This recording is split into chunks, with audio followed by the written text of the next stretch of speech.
Good morning, everyone.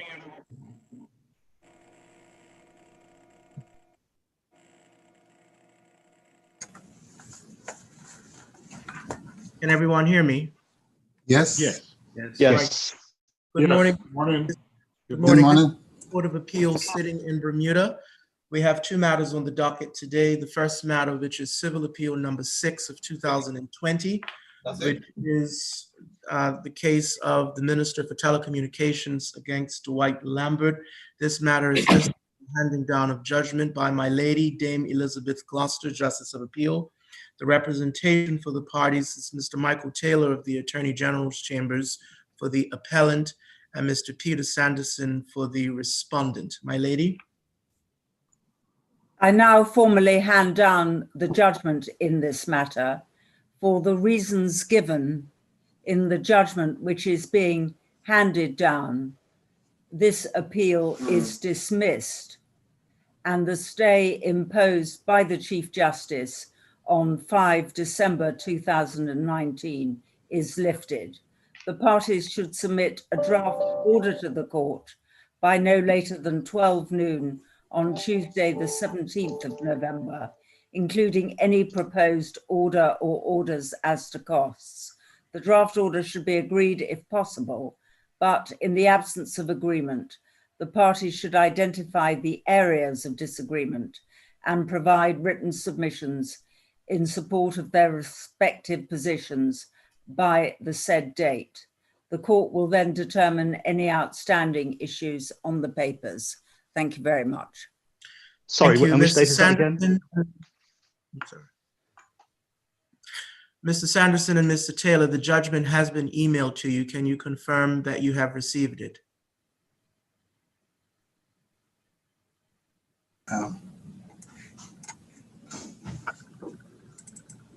It looks like it. I have it here.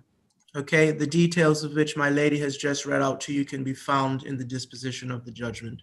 Yes, I've also received Okay, it. thank you. All right, thank you. And if you could now Thank leave. you very much. Thank you. Okay, thank you. Bye-bye. Thank you. The next matter on the docket is Criminal Appeals number 4, 8, and 9 of 2020. LeVeck Roberts, Quincy Brangman, and Khyri Smith Williams against Her Majesty the Queen. This matter is listed for directions. For the for the applicant, Mr. Roberts, Ms. Victoria Greening of Resolution Chambers appearing. On behalf of the applicant, Quincy Brangman, Mr. Jerome Lynch QC and Mr. Mark Pettingill appearing on behalf of both Mr. Smith Williams and Mr. Brangman. Thank you. We had expected to be hearing the applications for leave on behalf of Brangman and Smith Williams today. But when we came to grips with the papers over the period of the last 2 days, it seemed to us that the case was simply not ready to proceed. It's very important, and not least in a case as important as this one, that courts don't decide things in the abstract, just on the basis of legal argument and without being attached to a factual matrix to which the law can be applied. And at the moment, we simply found that we did not have the proper factual matrix in Brangman or Smith Williams.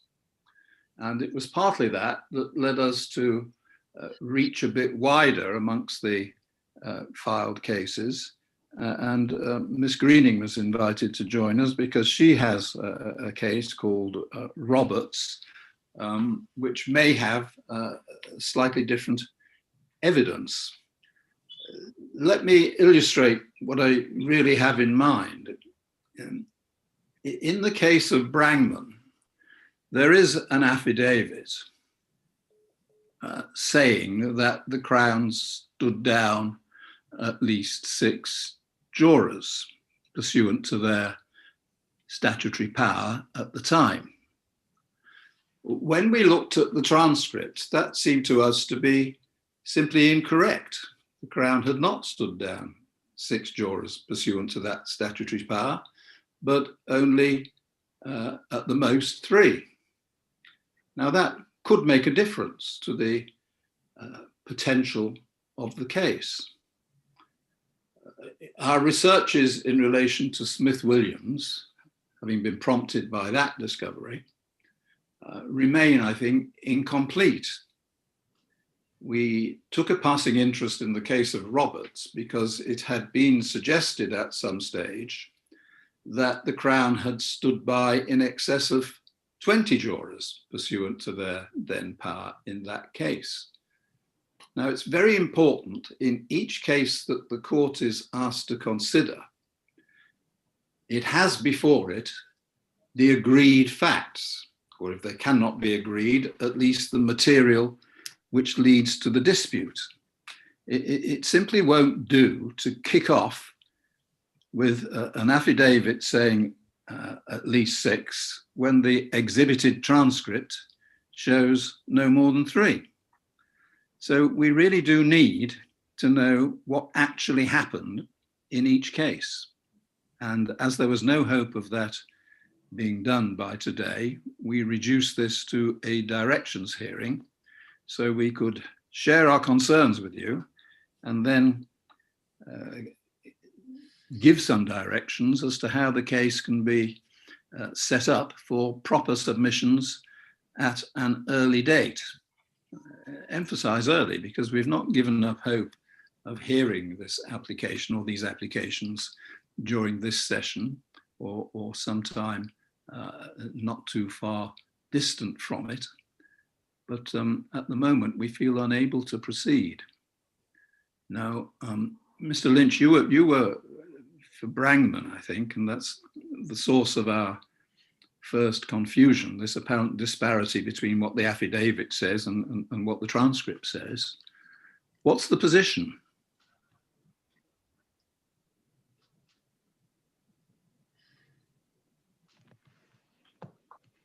Hello. Hello, Mr. Lynch. What's your position about this? Well, first of all, can I hope, give some clarity to this? The position, as I understood it initially, was that Mr. Pettingill was representing Mr. Brangman, and I was representing Mr. Smith-Williams. We drafted our joint submissions, which we prepared and sent to the Court of Appeal for the appeal. It seemed to us that there was probably little merit in both of us biting at the same cherry, and therefore there was a joint application made. And so I'm perfectly happy, of course, to make the representations on behalf of both these appellants, potential appellants. I had not understood, notwithstanding some correspondence, we had tried to engage with the court clerk, Mr. Quaylo, that this was to be a matter where a factual matrix was necessary. Of course, I understand what you said, and if you feel that that is the case, then of course that's not particularly difficult. My understanding, so far as Mr. Smith-Williams is concerned, is that there were 14 standbys, 3 stand downs for cause, and 1 objection. Mr. Lynch, can I just have you listened to the Court Smart recording? No. No. What I have done. What I have, sorry, Mr. Quaylo, what I've got is my own list that I had with me when I was. Mr. Quaylo and I listened to it yesterday afternoon. I don't know if you can hear me, but the link is breaking up. I'm going to try and move to another location. Would you just give me 1 moment, please? Yes. See if I can get a better signal. Yes. Certainly.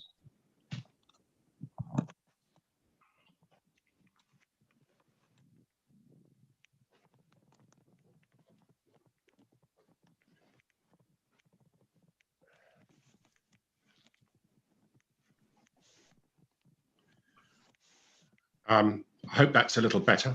It is. It is. Could I just say, Mr. Lynch? Yes, please. Mr. Quaylo and I listened to the Court Smart of the jury selection, both for the case of Smith-Williams and that of LeVeck Roberts yesterday afternoon. And it was not perhaps as clear as it might have been, and the position may well be clarified on a transcript being produced, but we only heard two stand downs by the Crown in your case of Smith-Williams. And of course, the affidavit that Mr. Smith-Williams had filed didn't actually Doesn't descend mention them into... at all. Sorry? Does not mention them at all, no. No. That's my fault. We had tried to get the information in sufficient time to give it to him so that he could include it in his affidavit, but we were unable to identify them. In the interim, I've managed to take the file out of our store, and I have been able to find my own notes and annotations on the actual list that is prepared and provided at the beginning of each trial of the jurors. I make it a habit to write next to each person, whether it's a standby or whether it is an objection. And I have found that note. So I'm in a position to be able to provide the information now. But I mean, obviously it makes sense to try and listen to the actual court transcript. Based on your note, what would you anticipate saying about the Smith-Williams position? My note suggests that there were 14 standbys, 3 stand downs for cause, and 1 objection. Well, that's a big gap between It is. your notebook and my lord. It's clear from what your lordship say and my ladyship that it's important that we get these facts correct. Yes. And I'm minded also of the fact that we have had a number of people contact both Mr. Pettingill and myself from the prison and elsewhere, seeking to avail themselves of a potential for an appeal. And it may be that it would be more useful in considering the overarching issues that we prepared a short schedule of individuals who are minded to appeal, setting out what they were convicted of, how many by way of affidavit and if necessary recordings, how many standbys there were, how many objections and how many for cause and so on. So that there was a complete list of that information at least. And I say that because it seemed to us from discussions, if nothing more, with both defense counsel in a number of other cases and what we were able to glean from a number of potential appellants, was that there appears, at least on the face of it, to be something of a pattern in which it might be said that the Crown were availing themselves of this in almost every single case. Now, if that is so, then it's obviously something which we would wish to submit upon and which the Court of Appeal might be interested in hearing. Now, I can't say that that's true at this stage because we simply don't have the facts as you've identified. And that's why they've not in part been joined to any application that's been made. I'm sorry to interrupt you, Mr. Lynch and panel, but it's just been brought to my attention that neither of the prisoners are actually featuring here. I'm wondering if we should stop to have them in. I see that Chief Officer of Alberta is present on the call from Westgate Correctional Facility.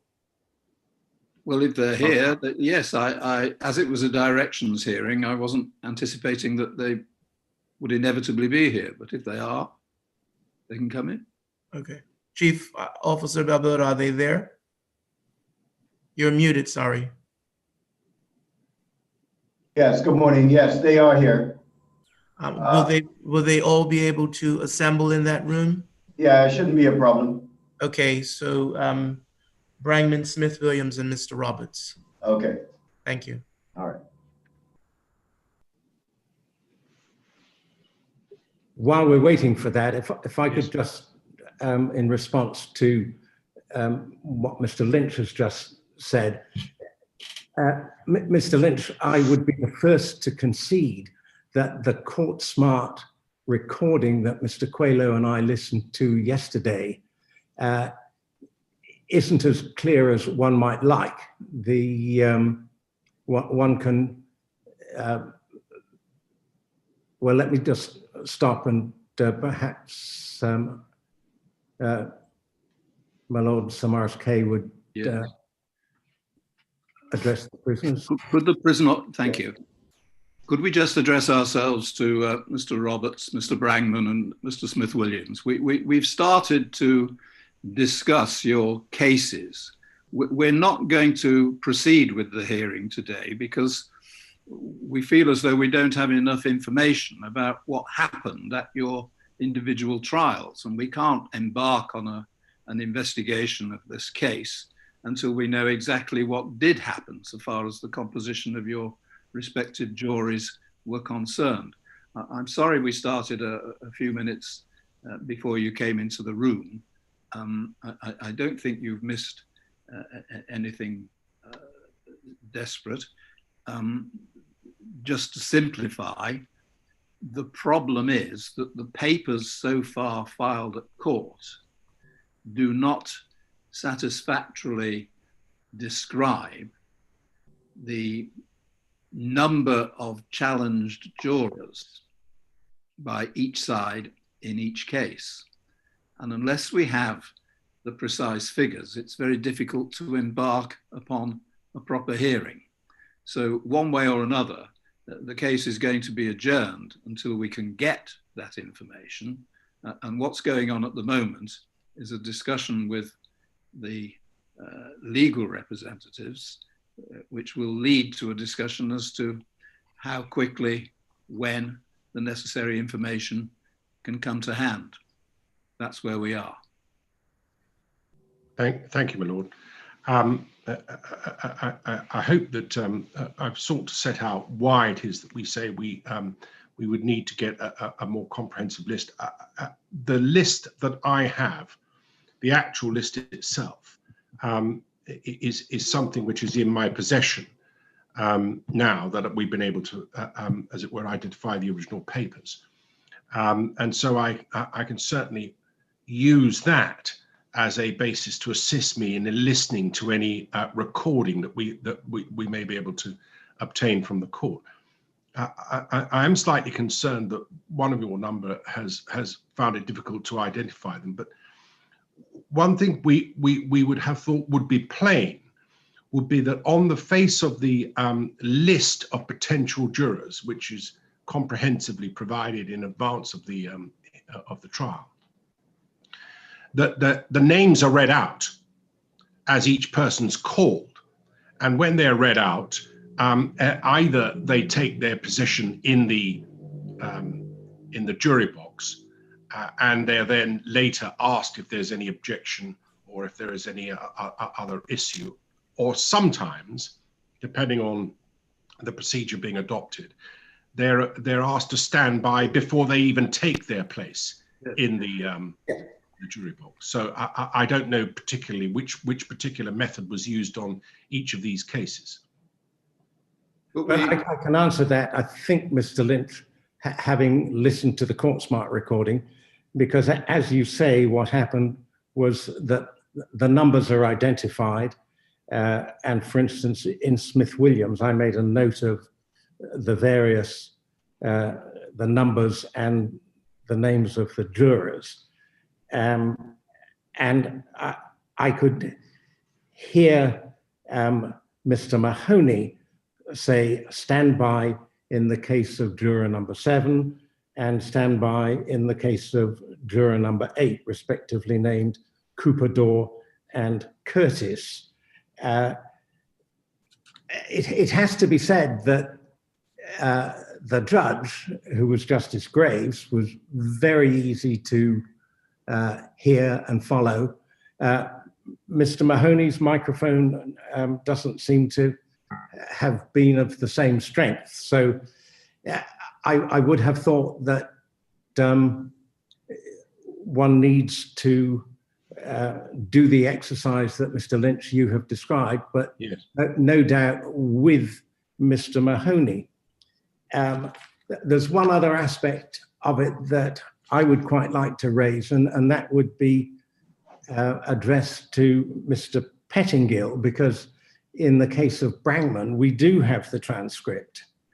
And Mr. Pettingill, are you able to look at the transcript of that? Do you have that in front of you? Can you hear me, Mr. Pettingill? Apparently not.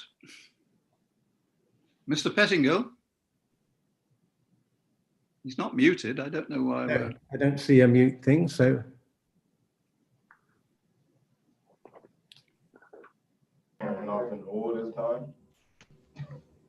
Morris, while that's been sorted out, might it be courteous to ask the appellants if they wish to sit down? Yes, of course.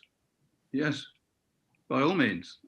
Yeah. If there is seating there for all of them, Yeah. let them sit.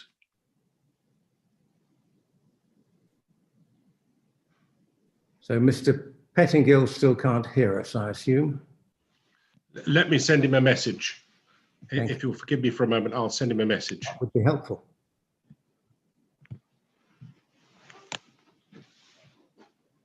Perhaps I could make my comments in the meantime, just to make use of the time. Well, before you do so, let us express our thanks to you for coming along at very short notice when you were not expecting to have to do so. My lords, thank you. You can understand why you were identified, that a large figure had been attributed to. Yeah, they're trying to speak to you and you're not responding. And we thought if there were doubts about some of these cases in terms of the evidence as to what actually happened, there might be greater clarity in your case. Whether there is or not, I'm not sure. Yeah, yes, my lords, thank you. First of all, I fully understand and appreciate what the court is asking.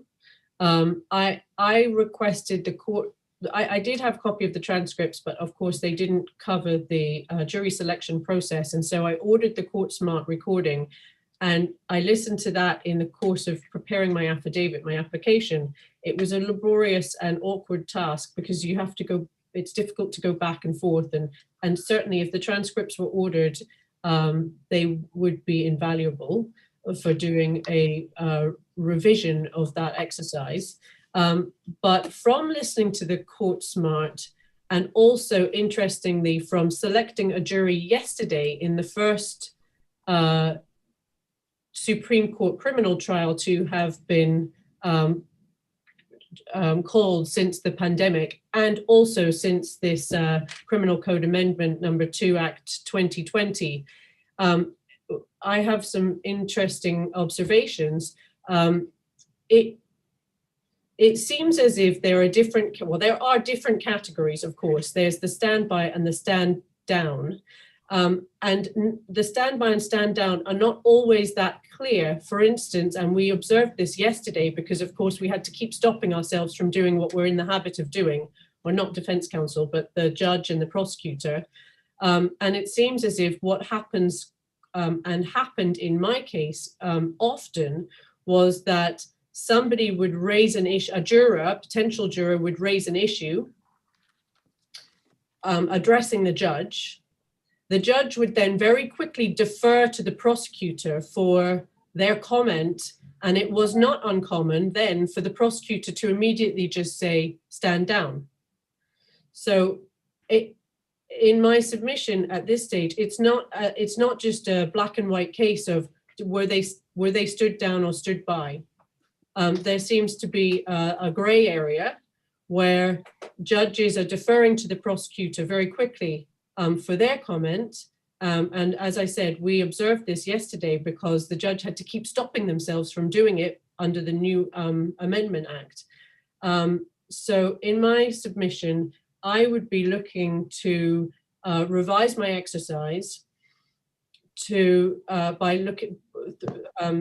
revise my application from looking at the transcripts, and then I would provide greater clarity and hopefully come to an agreement with the prosecutor about whether each potential juror that then didn't eventually sit as a juror was stood by the prosecutor in a very clear-cut stood by unlimited standby category, whether they were stood down but in that grey area where the judge deferred to the prosecutor, who immediately just stood them down without much more discussion, or whether they were whether an objection was raised and they were stood down with cause. So I would be looking to break the categories down, and it wouldn't necessarily be the case in my submission that the ones that made objections to the judge and the judge then deferred to the prosecutor, it wouldn't necessarily be the case that those would not be subject to my appeal. I don't know if I've made myself clear, but Well, you have made yourself clear to me anyway.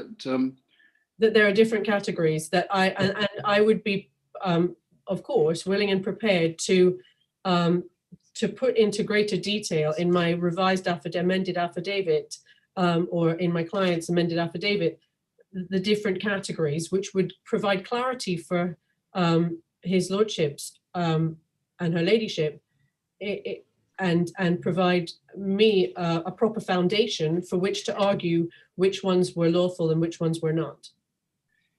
Ms. Greening, I actually think it would be helpful to go through the transcript in Brangman, just on the basis that's the only transcript that we've got. Of course, yes. I was just projecting to use the time up. Yeah, but do we have Mr. Pettingill able to hear us and for us to hear him? Mr. Pettingill, can you hear us? I don't think he can. I've just been speaking to him on the telephone, my lord, and he's having difficulty making the connection. Tells me that he's done this many times before, simply doesn't understand why he's unable to either hear or be heard. He's been working on it since that's been drawn to his attention. I'm not sure. Would it be something, Mr. Lynch, that you could effectively deal with? I mean, you have the transcript in Brangman to hand, I assume. I don't actually. The link that was sent to me by your clerk, Mr. Quayler, I've been unable to open for one reason or another. I understand that Mr. Mahoney was having similar difficulties, but I certainly have been unable to open that link and to provide me with the documents. But can I, though, echo in part what Miss Greening has been saying, and it may be that, that this can be done in fairly short order and then prepared in such a way that there is an agreed schedule of what we say actually happened. It's clear to me that there has been a degree of assent between the Crown and the judge as to the method by which people are stood by. And it may be that it's not always immediately clear on the face of listening to a court smart record as to precisely what is happening. What I know is that in the one case where before you, which I was directly involved in, I can say that I know that there were a substantial number of standbys. And as I say, now that I've got my note of it, it's certainly something I can take to our client and take him through that process. Now, I imagine that if there's a slightest doubt about whether the position is the case for Mr. Pettingill and Mr. Brangman, that again can be identified and using the transcript that we do have. Mr. Lynch, and return to you in short order as to what. Mr. Lynch, let me just try and go through, even though we don't have the transcript to hand, and just to indicate that the first part of the process was when the names of potential jurors were called out, and in respect of only two of them at that stage, number 26 Khalid Mohammed and number 38 Nolan Simons, prosecuting counsel immediately said, "Stand by, my lord." So that's just two. They then carried through where they had completed the list of potential jurors, and then the judge asked that the witness list be read out so that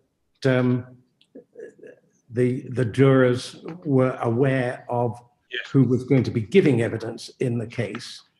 And then the judge himself addressed the jurors and said, "You've heard a list of witnesses. Do you remember the questions I said you should put to yourselves? I'm starting with the front row. Any concerns?" And he goes through juror by juror. And the first one is a lady by the name of Outerbridge, who there's a comment indiscernible. The court, "Who do you know?" Miss Outerbridge, "I know Mr. Brangman." Court, "Defendant, you mean?" Answer, "Yes." Crown Counsel says, clearly conflicted if she knows him. And the court then said, "Stand down, madam." So although there's a clearly conflicted comment from prosecuting counsel, it was the judge who said stand down. Similarly, in respect of an unidentified speaker, but presumably number 7, a man named Dickinson, who said that he'd gone to school with one of the detectives. The judge said, and we're not going to go that deep, went to school with the man, and Crown Counsel then says, "My lord, I'm having certain indications. We'll ask him to stand down, please." But it's very much following the lead of the judge, who's already said that it's not acceptable that this person should give evidence. There's then a replacement called, who's number 4, Herbert Crisson. And again, to this one, there's a standby immediately. So that's the third standby. And then you have a similar situation with a potential juror called Wellman, and there's some back and forth between counsel. The court says that's enough. Ms. Keeler says stand down, please. So again, that's at the direction of the judge. And then there's a reference to a juror named Glassford, who identifies 4 people who she knows, and Crown Counsel says, stand down, my lord. Whether or not there was an indication from the judge is clear. So the point of taking everybody's time by going through that is that we do need to understand, one, as Ms. Greening pointed out, Yes. whether we're talking standbys or stand downs, and in relation to stand downs, the basis upon which the particular juror is asked to stand down. Is Mr. Mahoney able to hear us on the call? Yes, I can, sir. Don't know whether you have any comment in relation to that, Mr. Mahoney. I see I've got you on mute. Oh, yes. In respect of what my colleagues, Ms. Greening and Mr. Lynch have said, the usual practice has been, and was at the time, that if a juror indicated a particular difficulty or association with a witness, it was expected by the judge and by the acquiescence of the defense as well, that it is the Crown that standing by. For whatever reason, the judge was reluctant to excuse the witness. So they would turn to us and say, are you standing by this person? So there are different categories as to stand by. We may stand by ourselves, and then because of the situation of the prospective juror, we are asked to stand by the person rather than go through cause, go through an application for cause. Yes, the mischief that was identified in the case of Trott was the pure peremptory challenge and the inequality between prosecution and defense. Anything in which the challenge is articulated by reference to a potential cause seems to me, potentially at least, to take it outside that mischief. Yes. Yes. Mr. Mahoney, just speaking to your point, looking at the transcript in Brangman, there is a clear distinction to be made between the standbys, which there were 2 before the witness list was read and 1 after, and stand down, where there was some suggestion of cause as to why the juror shouldn't sit. That is so, sir, although the terms are used interchangeably, as you will find when you go through the different the transcripts of the different trials. So when counsel says stand by or stand down, they are interpreted to mean the same thing. That's a usual practice. I'm not sure. I don't understand, and I don't understand that always to have been the case, because the point about standby is that you're putting the potential juror on one side. If you get to the jury put up official jurors, my understanding was that you then back to those jurors who've been stood by, which is a different thing than stand down. Yes. I agree with you in regards to that, sir, but I was just indicating that the terms are used interchangeably, and in some of the cases you will hear where even the prosecuting counsel says stand down, meaning stand by, or you stand by. We tend to use it interchangeably. Well, it's interesting that in Brangman, there are 3 that are clearly stand by, where there's no question of any grounds having been given for put forward as a reason. The Crown has said stand by as soon as the name was announced, and in all the other cases that the term used was stand down, where there has been some discussion of knowing witnesses, been to school with, so on and so forth. I agree with you, sir, that was what happened. But you will find that in other cases that may come before the court, that all I'm saying is that there are times the terms are used interchangeably. Yeah, no, I hear you. It was that because of the reason why the person was stood down, that person will not fall back in the pool to be reconsidered, in fact, their name will not come again to be considered once the particular reason why they were stood down has been aired in court. May I make some observation, please? Yes. My lord and my lady. The position is this. From the researches that we have done hitherto, of all of the potential appellants, it has never been the case that any standby, when jurors have been exhausted, has been called back to be put back into the pool. It has always been my understanding under English law that a standby might be exercised by the Crown, but that if we exhaust the list of jurors, that standby comes back to the top, and then the Crown either have to justify it for cause, or they go back into the in as a juror. As I say, we have found no example of where that has happened, even though we know that the case has run out of potential jurors for a variety of reasons, not just for standbys, but for a variety of reasons. And they have run out, and it's had to be put off to the next day for new jurors to be brought in from a panel in order to be added to the list. In other words, any standby has meant, in effect, that's the end of that person's ability to sit as a juror on that case. I beg to disagree, sir. The practice has been that once you stand by, the person's name goes back into the pool.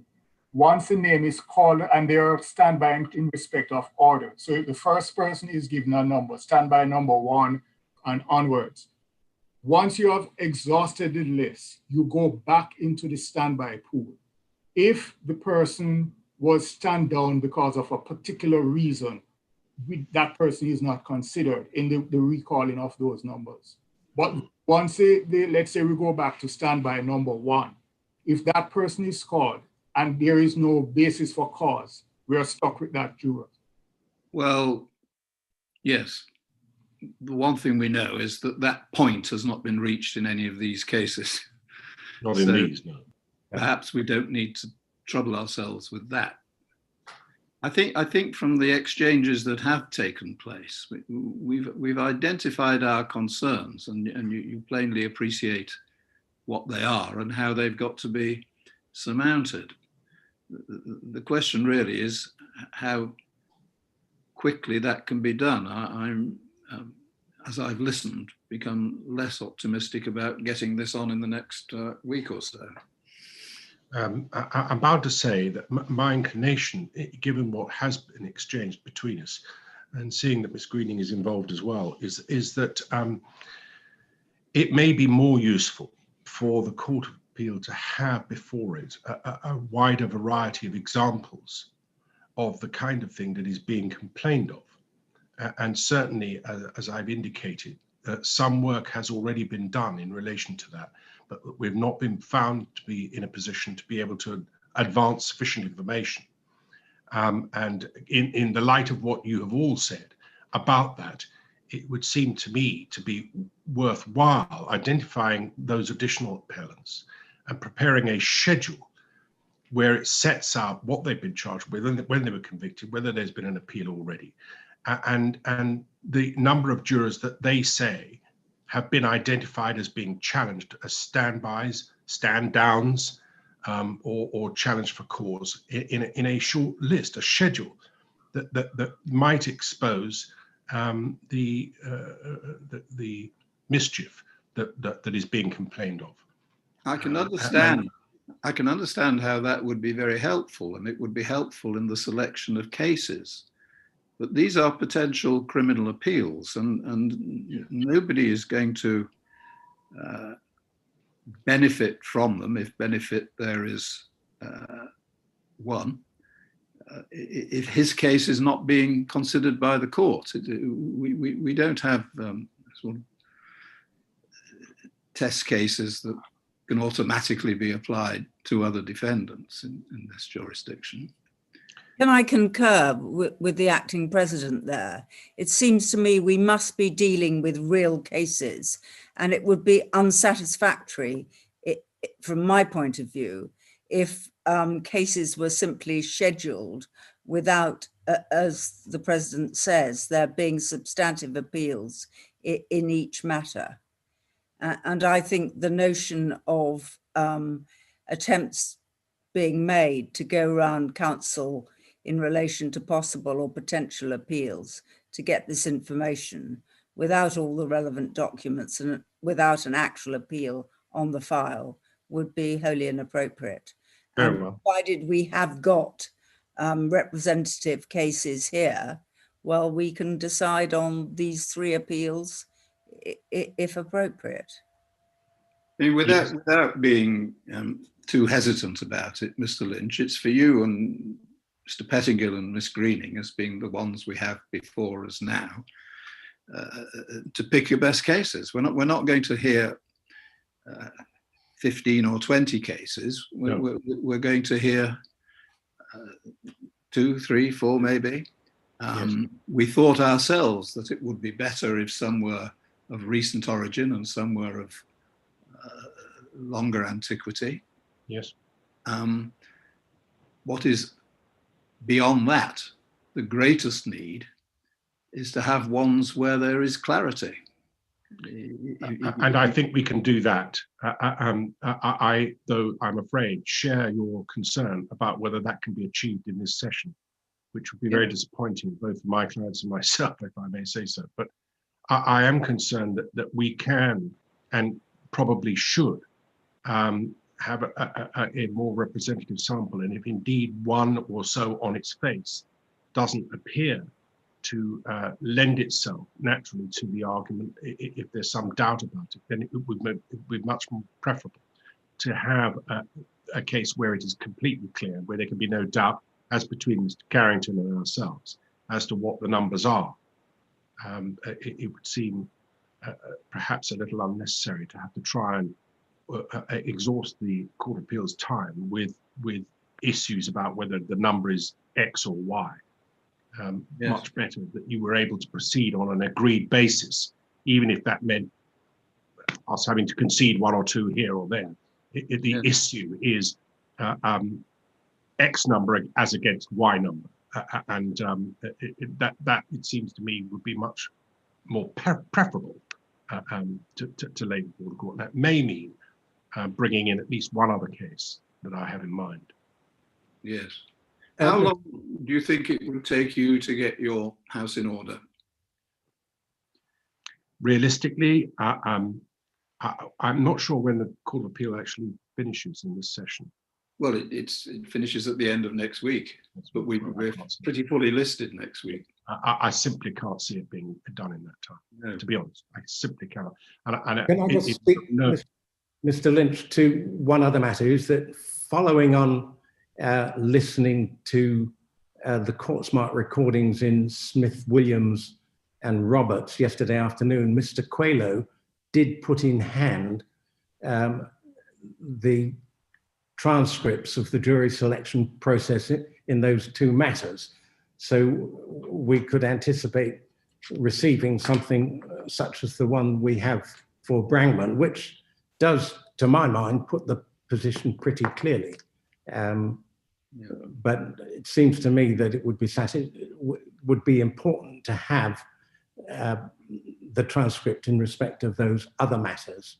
And given your recollection in your case of Smith-Williams and yes, what I heard on the court-smart recording yesterday afternoon, I am a little concerned that we may have missed an instruction for standby that was given as soon as a name was called. Yes, I have no doubt in my own mind about it being at least in double figures, yeah, in the Smith-Williams's case, because I having now had sight of my own note, and I am careful about this, and I have it in my possession, and it seems to me important that that in my hand while listening to the court-smart record will, I think, assist in identifying the exact numbers, and I'm sure that Mr. Carrington will, once identified to him, be able to agree whatever the number is. Yes, and that I would hope would be much more preferable. It makes no conceptual difference if the number is 4 or 24. No, more than 3. Yes, of course, which is why I said earlier, conceding 1 or 2 here or there won't matter. So long as we're over what I would describe as the magic threshold. Yes. It seems to me that is all that needs to be identified. And once we are there, then obviously that is sufficient for our purposes. But in any event, subject to all the other very interesting legal arguments that will follow.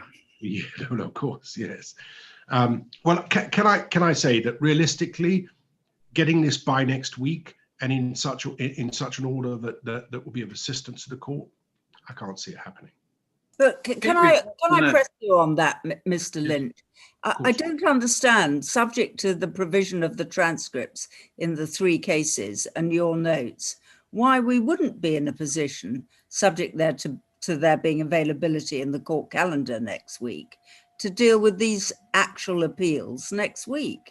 I mean, what's so difficult about reading a transcript if it's available, identifying as best you can how many stand downs and how many standbys there were, agreeing it or not agreeing it with the prosecution, and the appeal being dealt with by the court next week?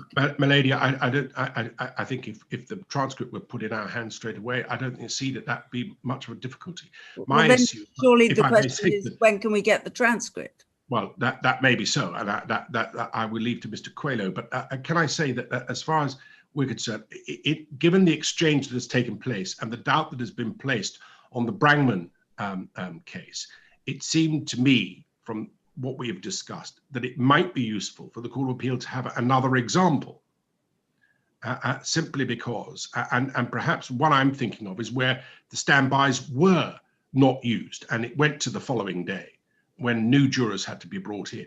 And it may be useful to have an example of that before the court, to consider that alongside the ones that we currently have. Well, that's as maybe, but if that means putting off the determination of these appeals, speaking entirely for myself, I don't think that's a good idea. We can't go around harvesting other appeals. We have these 3 appeals before us, and it seems to me that subject to getting the necessary data, we should crack ahead if we can. I can't see. I'm not going to seek to persuade you otherwise, other than what I've Anyway, said. thank you for your view. I think that must be right. Yes, if we could get the material and place it before you, I'm perfectly happy to do that. I would much rather the appeal was heard sooner rather than later. Mr. Quayler, when will we see transcripts in Smith, Williams and Roberts? We've put a marker on it for Friday coming. I could touch base with Ms. Gazard to find out where she is, because we already have Brangman, so it was only the other 2 transcripts that we needed. And in terms of the court's availability next week, we could do it on probably Monday or Tuesday, could we? That's correct. But not Wednesday or Thursday, because we have other cases listed. That's correct. So how does that sound? If we can get the transcripts by Friday, can we be ready? Should we be generous and say Tuesday? I'd be content with that. I'm used to dull weekends. I'm in lockdown in the United Kingdom. I can't go anywhere anyway, so I might as well get on with it. I don't think we should start any appeal unless we've got the transcript, because there isn't going to be agreement without a transcript. It's obvious from hearing you severally now that you have a different recollection of some things and a different interpretation, probably is the better word, of something. Yeah. And I think complete agreement without a transcript is unlikely. And if there's a transcript, at least we can resolve the disagreement. Yes. And I wonder if Mr. Quayler might be able to provide us with the court smart recording in advance of any transcript, which means that we could at least start listening to the appropriate passages. Yes, that shouldn't be a problem. Marvelous. Marvelous. Now, for your purpose, Mr. Lynch, because you're in the UK, would you be able to accept an MP3 if I can get an email to you? I can, yes, absolutely. Ms. Greening? Yes, my lords, my lady. As long as the transcript is available, I would very much, with leave from the court, like to listen to the court smart again, read the transcripts carefully, and prepare my submissions on my own. And I would be prepared to argue this appeal in this session next week, provided the transcripts are available on Friday as anticipated. I'm currently in a Supreme Court criminal trial. I did mention that earlier, but because of the pandemic, we've decided only to sit until 1 o'clock each day. So if there was an afternoon slot available, I don't think that this appeal would take longer than an afternoon, and I would be willing to come into an afternoon slot. That's the night shift for some of us. I'm sorry? That's the night shift for some of us. Oh, yes, of course. Well, you know, being the highest court, I'm sure that I would be able to excuse myself from the trial if there was a morning slot available as well. No, I'm joking. We are available for Bermuda hours. So, yes.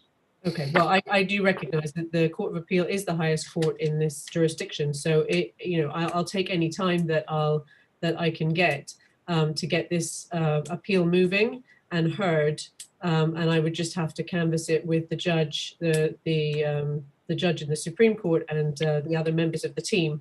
It does seem to be limping along a little bit just due to some unfortunate news we had last night when a prosecutor was contacted by the Department of Health to be told she had been in close contact with someone with COVID. And so she has now been forced to self-isolate, and the trial is adjourned until further notice. So with all the work that we put in place last week, and particularly yesterday with selecting a jury in unprecedented circumstances, we're now 1 day in and adjourning until further notice.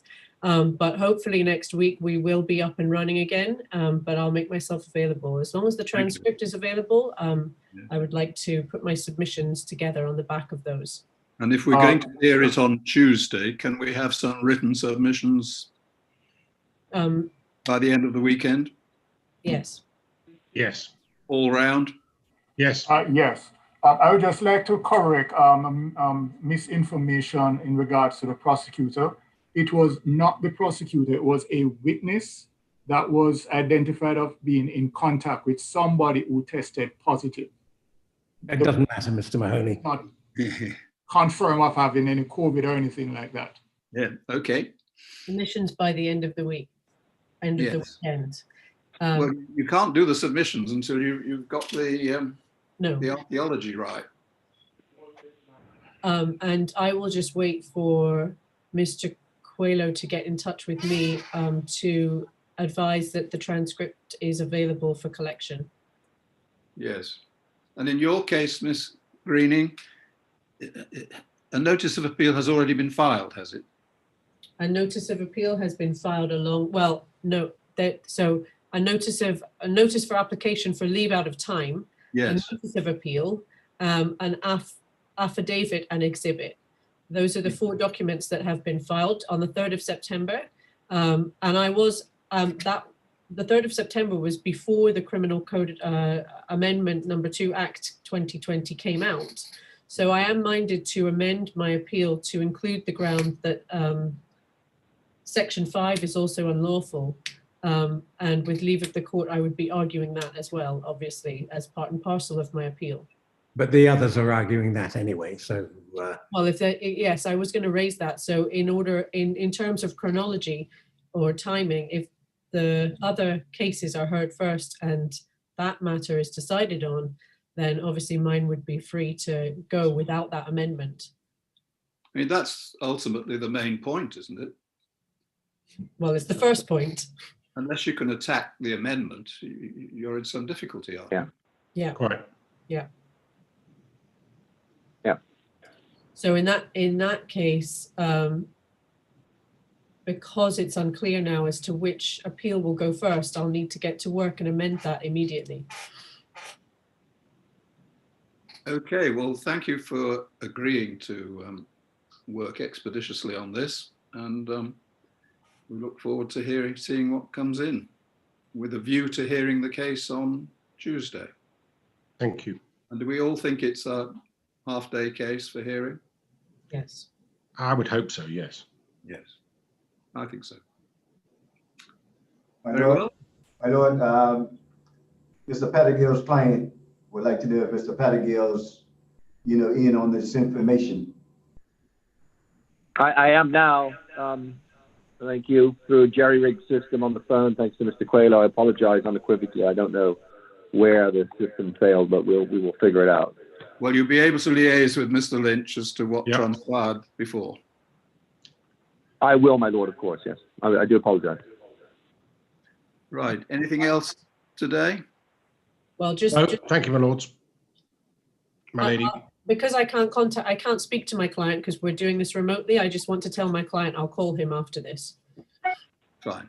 My lord, could I get some directions as to by when submissions are to be filed, especially from Ms. Greening, since we have had nothing from her, so that we know how soon we can respond if we need to respond? Well, I think I used the loose expression by the end of the weekend. I mean, in the best of all worlds, we'd want them by the end of Friday, but if the transcript doesn't come in till Friday morning, that may be difficult. So, but at least in electronic form, we would need them by the time we start work on Monday. All right, sir. Thank you very much, sir. Okay, anything else? No, thank you very much. Thank you all very much. Thank you. Lord, Mom, thank you.